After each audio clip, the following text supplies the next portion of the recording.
British साम्राज्याची पार्श्वभूमी. तर आपण हा पूर्ण चॅप्टर डिस्कस करूया, जो की BA YCMOU SYचा सिलेबस आहे. तर चला चालू करूया. घटक 1 आहे ब्रिटिश साम्राज्यवादाची पार्श्वभूमी.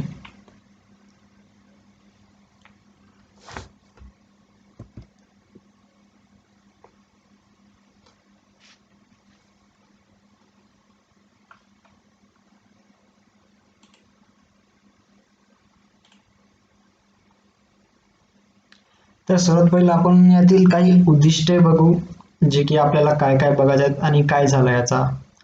तर आपल्याला काय काय माहित होईल या इथून.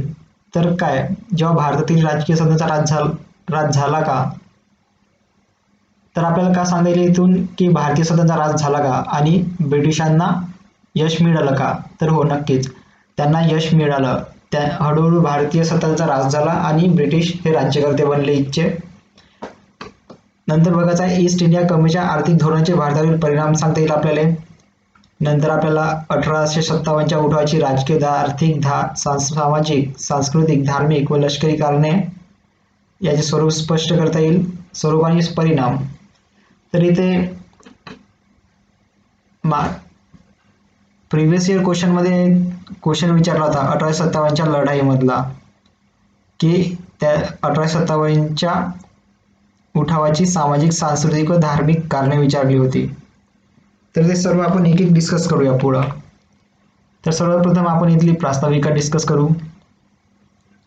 तर काय होता, एकतर 17व्या शतकाच्या अगोदर इंग्रज भारतात आले. नंतर त्यांनी काय पुढे 150 वर्षापर्यंत नंतर पहिलं 150 वर्षापर्यंत फक्त व्यापार केला इथं त्यांनी. व्यापाराच्या नंतर काय केलं त्यांनी, इथच्या वातावरण बघितलं त्यांनी. नंतर त्यांनी राजकारणात प्रवेश केला. त्यांनी राजकारणात ढवळाढवळ केली. एकदमच त्यांनी ढवळाढवळ केली नाही, तर त्यांनी हळूहळू इथं पाय रोवला. तर तेच बघायचं आहे. तर त्यांनी का केला, तर 150 वर्षांनी इंग्रजांनी भारताच्या राजकारणात चंचू प्रवेश केला. म्हणजे काय, 150 वर्ष त्यांनी वाट पाहिली, त्यांनी व्यापार केला, इथे सर्व परिस्थिती समजली. नंतर काय, 19व्या शतकाच्या पूर्वार्धात त्यांची सत्ता भारतात स्थिरावली. तर काय, ही एकीकडे तर ही राजकीय प्रक्रिया होत असताना दुसरीकडे भारतातील तत्कालीन एक सत्तांचा ऱ्हास होत गेला. म्हणजे का, जेव्हापर्यंत हे ब्रिटिशांनी आपले पाय रोवत गेले तेव्हापर्यंत हळूहळू पाय रोवायला सुरुवात केली आणि ब्रिटिश सत्ताही हे ऱ्हास होत होती. तर हे सर्व घडामोडी आहेत ते आपण इथे बघून घेणार आहोत.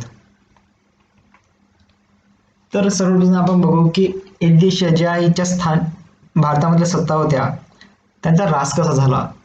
तर आपल्याला माहित आहे मिडिवल इंडिया मध्ये मुघलांचा शासन होता. तर काय 1707 मध्ये काय, मुघल सम्राट औरंगजेब याचा मृत्यू झाला. तर काय, त्याचे जे वारसदार होते जसे बहादूर शाह, फर्रुखशियार, मोहम्मद शाह, अहमद शाह आणि बहादूर शाह दुसरा हा शेवटचा होता. शेवटचा राजा बहादूर शाह दुसरा यांच्या कारकिर्दीत काय, तर दिल्लीची केंद्रसत्ता दुबळी होत चालली होती आणि इथे नवीन सत्ता उभी राहत होती. तर काय, दिल्ली सत्ता कमजोर होती, तर एक एक राज्य स्वतंत्र झाले, पण ते मग हळूहळू कमजोर होत गेले आणि अशा प्रकारे त्याही सत्ताचा ऱ्हास झाला. तर या घटनाक्रमातूनच ब्रिटिश साम्राज्याची मुळे या देशात स्थिर झाली. मग काय, ब्रिटिशांनी आपला पाय रोवला. तर आपण सर्व बघू, हैदराबाद, अयोध्या, महाराष्ट्र, बंगाल आणि म्हैसूर यांचा समावेश आहे. त्या सर्वांची माहिती आपण बघू. तर काय, सर्वात पहिलं बघू आपण निजाम, हैदराबाद. तर याचा ऱ्हास कसा झाला, तर आपल्याला तर बघू, मीर कमरुद्दीन म्हणजेच निजाम उल मुल्क याची फर्रुखशियारच्या कारकिर्दीत दक्षिणेत नेमणूक झाली. जो फर्रुखशियार होता त्याने याची नेमणूक केली दक्षिणेत. तर काही काळ दिल्लीचा बादशाहचा वजीर म्हणून काम केल्यानंतर त्याने दिल्लीच्या बादशाहचा वजीर म्हणून काम केलं होतं. त्याला 1724 मध्ये नाही का दक्षिणचा सुभेदार म्हणून त्याने कारभार हाती घेतला, म्हणजे त्याची नेमणूक केली दिल्लीच्या बादशाने. नंतर काय 1748 पर्यंत हैदराबाद संस्थान जातो. मग काय जशी दिल्लीची सत्ता दुबळी होत गेली हळूहळू, तर हा स्वतंत्र झाला. हा वजीर होता दिल्ली नाही हैदराबादमध्ये, याने आपला स्वतंत्र राज्य स्थापन केला. म्हणजे तो एकदम स्वतंत्र झाला, दिल्लीपासून नाताच तोडून टाकला. मग तो इथे राज्य करायला लागला हैदराबादमध्ये. नंतर काय दक्षिणेत का इंग्रज मराठा निजाम असे मग दक्षिणेत राजकारणी स्वरूप झाले. मग ह्या तीन सत्ता, हे तीनच होते. मराठी एक तर प्रबळ होते इकडे, आणि निजाम आणि इंग्रज. नेक्स्ट बघूया आपण. मग काय नंतर येते अयोध्या, जो की नॉर्थ साईडचा आहे. तर काय औरंगजेबाचा मृत्यू झाला तेव्हा अयोध्येचा नवाब होता तो मग वर आला, त्याला महत्व प्राप्त झाले. तर काय अयोध्येची संपत्ती ही सुद्धा नवाबांच्या महत्वाला कारणीभूत होती, कारण त्याच्याकडे संपत्ती खूप होती. नंतर काय साद खान पासून शेवटचा वाजिद अली शाह पर्यंत अनेक सुधार इथे होऊन गेले. ते सर्व अयोध्येचे नवाब म्हणून ओळखले जातात. त्यांच्यापैकी सुजाउद्दौलाच्या काळात इंग्रजांचा अयोध्येच्या राजकारणात प्रवेश झाला व वाजिद अलीच्या कारकिर्दीत अयोध्येचा स्वतंत्र दर्जा संपुष्टात आला. तर इंग्रजांनी नंतर का केला का यांचा अयोध्येचा जो शासक आहे तो त्याने तैनाती फौजीची मान्यता केली. मग त्याच्यात काय तर इंग्रजांनी त्याला फसवला म्हणजे त्याच्यावर आरोप केला की प्रशासन जो आहे तो कुशासन चालत आहे राज्य. मग त्यांनी ब्रिटिशांनी आपल्या हातात सर्व सत्ता घेतली अयोध्येची आणि त्याला राजपदावरून हटवलं. नंतर काय तसेच मराठे पण होते. मराठे एकच सत्ता होती, एकच नाही म्हणता येईल पण स्ट्रॉंग सत्ता होती. 1818 नंतर मराठ्यांचा पण पतन झाला 1818च्या लढाईमध्ये. नंतर ब्रिटिशांची सत्ता झाली. तर का आपण मराठे बघू. तर का मराठी राज्याची स्थापना कोणी केली तर शिवाजी महाराजांनी केली ती. नंतर काय संभाजी, नंतर राजाराम, ताराबाई यांच्या काळात ती शिल्लक राहिली, तिला नवजीवन पण प्राप्त झाले. नंतर शाहूच्या कारकिर्दीत पहिली 6 वर्षे तर काय शाहूची कारकिर्दी होती. नंतर काय तर पहिले 6 वर्ष होते तिथं ताराबाईच्या विरोधाने उत्पन्न होणाऱ्या परिस्थितीचा सामना करण्यात गेली. जर म्हणजे यांचे अंतर्गत विरोध होत होते सत्तेच्या याच्यासाठी, तर मग काही 6 वर्ष अशीच घालवला.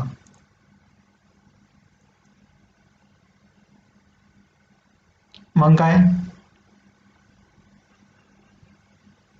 असे जरी असले तरी मग काय पेशवा बाळाजी विश्वनाथ याने का केलं, मुघल दरबारच्या हुसेन अली सय्यदशी शाहूच्या वतीने नवा करार करण्यात यश मिळवले. मग काय यानं करार केला. मग काय याला खूप महत्व आले या कराराले मराठेशाहीच्या इतिहासात. मग काय हा करार जो आहे तो देशभर पसरलेल्या मराठी साम्राज्याचा पाया होता. मग काय बाळाजी विश्वनाथ होते. मग काय बाळाजी विश्वनाथानंतर नाही का बाजीराव पेशवे यांची कारकीर्द विजयस्वाऱ्या, म्हणजे त्यांनी हा जो बाजीराव पेशवे होता यांनी निजामाचा पराभव केला, त्याची मुत्सद्देगिरी होती. तर हा मराठा साम्राज्याच्या विस्तारासाठी प्रसिद्ध होता. मग काय बाजीराव, पहिल्या बाजीरावाचा मुलगा आला बाजीराव पेशवाचा मुलगा आला, मग पहिल्या बाजीरावाचा बाजीराव. मग काय पेशवा झाल्यानंतर मराठा साम्राज्याचा विस्तार चालू राहिला. दक्षिण आणि उत्तर दोन्हीकडे मराठ्यांनी पराक्रम गाजवला. दिल्लीपर्यंत त्यांची सत्ता गेली. दिल्लीच्या बादशाहाशी समझोता करून मराठी फौजा पंजाबपर्यंत येऊन धडकल्या. मग काय पंजाबपर्यंत थांबल्या, दिल्लीपर्यंत गेले लढत. त्यांनी एक एक प्रदेश काबीज केला. मग काय मराठ्यांचे जे हे सर्व काही चालू होते साम्राज्य वाढवणे हे अब्दालीलाही माहीत होतं. मग काय अब्दालीने काय केलं, आपल्या धर्मगुरूंच्या मदतीसाठी, म्हणजे त्याचा जो भाऊ वगैरे होता त्याच्या मदतीसाठी अब्दालीने 1759 मध्ये पंजाब जिंकून घेतला व त्याने दिल्लीवर चाल केली. रोहिले अयोध्या नवाब त्याला सहाय्य करण्यास उत्सुक होतेच. मग काय, नवाबा रोहिले अयोध्ये यांनी पण त्या अब्दालीला सहाय्य केले. नंतर काय, शिवाय राजपूत जाट आणि जाट त्यांची ते तटस्थ राहिले, ना इकडून ना तिकडून, मधात. मग काय, अब्दाली आणि मराठे यांच्यामध्ये केव्हा काय झाली, पानिपतची लढाई झाली. ते केव्हा, 14 जानेवारी 1761 मध्ये. तर हे इथे काय, मराठे हरले अब्दालीशी आणि ते मग परत आले इकडे. तर काय, या दिवशी अनेक चुकीचा निर्णय घेतल्यामुळे त्यांनी त्याचा पराभव झाला, मराठ्याचा पराभव झाला. आणि जे उत्तरेकडील राजकारण होतात मराठी इतके आणि इथे एक गोष्टी काय घडली, इंग्रज तर होतेच भारतात, व्यापार करत होते. तर जोपर्यंत मराठी सत्ता प्रबळ होती तोपर्यंत इंग्रजांनी आपला, म्हणजे इथे काही डायरेक्टली ढवळाढवळ नाही केली राजकारणात. मग काय, मराठी तर त्यांना बिझी दिसले या पानिपतच्या लढाईमध्ये. मग इंग्रजांनी याचा फायदा पाहिला. मग काय, इथपासून मग इंग्रजांना सोय झाली बड्यापैकी की आपण आता राजकारण करू शकतो इथे, कारण मराठे कमजोर होत चालले होते. मग काय, तिथेच म्हटलंय, उत्तरेकडे मराठा राजकारणात मराठी इतके गुंतल्यामुळे इंग्रजांना बंगालमध्ये आपला अधिकार कायम करण्यास फारच सोयीचे झाले. मग काय, बंगालमध्ये त्यांनी जसं इथे 1761 दिलाय, तर 1765 मध्येच त्यांनी बंगालमध्ये बक्सारची लढाई झाली. नंतर 1775 मध्ये 65 मध्ये प्लासीची लढाई होते, तर आपण बघूच. मग काय, पानिपतच्या धक्क्यातून मराठी राज्यास सावरण्याचे असाधारण कार्य माधवराव पेशवे यांच्या कारकिर्दीत शक्य झाले. मग काय, इथं कमजोर झाली मराठी सत्ता, नंतर माधवराव पेशवे यांनी स्ट्रॉंग बनवले, बळकट बनवली मराठी सत्ता थोडी. मग काय, केवळ 16 वर्षी पेशवेपद ग्रहण केलेल्या माधवराव 16 वर्षातच त्यांनी पेशवेपद ग्रहण केला. 11 वर्षात त्यांनी मग बळकटी आणली साम्राज्याला, आणि ती सुद्धा रघुनाथराव सारख्या अंतर्गत आणि निजाम आणि मैसूर हैदर यांच्यासारख्या बाह्य शत्रूंशी सामना देत. बाह्य शत्रू होते त्याच्याशी पण लढाई म्हणजे सामना दिला आणि त्यांनी बळकटी आणली. तर याच काळात काय, मराठी फौजांनी राजपुतांना, रोहिलखंड व खुद्द दिल्लीवर सैन्य पाठवून मोठ्या खळण्या वसूल केल्या. मग काय, आणखी मराठा स्ट्रॉंग झाले, त्यांनी आणखी सैनिक पाठवले रोहिलखंड, राजपूत दिल्लीवर, आणि काय, खळण्या वसूल केल्या, म्हणजे त्याच्याकडून पैसे वगैरे घेतले. मग माधवराव याच्यावरूनच कळते की माधवराव खूप कर्तृत्ववान होता. मग काय, मराठा राज्यामध्ये परत एकसूत्रता आणण्याचे महत्वाचे कार्य त्यांनी एकसूत्रता आणली. मग काय, त्यामुळे संबंध भारतावर डोळ्यात ठेवून असणाऱ्या इंग्रजांना त्यांच्याबद्दल असूया वाटू लागली. त्यांनी भीती वाटू लागली आणखी, कारण ते आणखी स्ट्रॉंग बनले होते. मग काय, हैदर विरुद्ध इंग्रजांची मैत्री, जो हैदर होता कर्नाटक, ते तर काय, हैदर विरुद्ध इंग्रजांची मैत्री माधवराव मुळीच मान्य नव्हती, म्हणजे माधवराव नाराज होते हैदरशी मैत्रीमुळे. तर काय, राजकारणात परक्यांचा हस्तक्षेप असू नये असं त्यांचे ठाम धोरण होते. तर काय, जे आपले भारतातले होते त्यांना बाहेरच्यांना इतर राजकारणात प्रवेश नाही करायला पाहिजे असे त्यांचे मत होते. मग काय,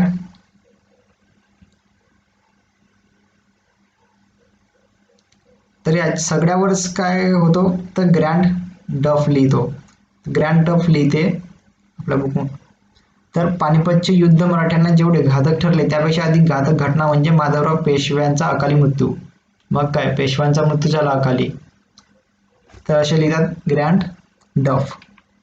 तर काय, माधवरावच्या मृत्यूनंतर काय 2-3 दशक होते, 2-3 वर्ष त्यामुळे मराठा सरदार आपसात झगडू लागले, थकले. मग काय मराठा राज्य एकदमच कमजोर झाला. मग काय तर इंग्रजांनी मग आपलं धोरण काय ठेवलं, तर लहान लहान एकदेशीय सत्ता होत्या या भारतल्या, त्यांचा अंमल दूर चालून ते मराठ्यांचे सामर्थ्य खच्ची होण्याची वाट पाहत राहिले. जे जे छोट्या छोट्या सत्ता होत्या त्यांची एक एक सत्ता रास होण्यापर्यंत त्यांनी वाट पाहिला इंग्रजांनी. मग काय मग काय त्यांच्या अशा राजनीतीला पुढे गोमटी फळ आली, म्हणजे त्यांच्या फायद्याची ठरली आहे इंग्रजांच्या. मग आपण आता बंगालचा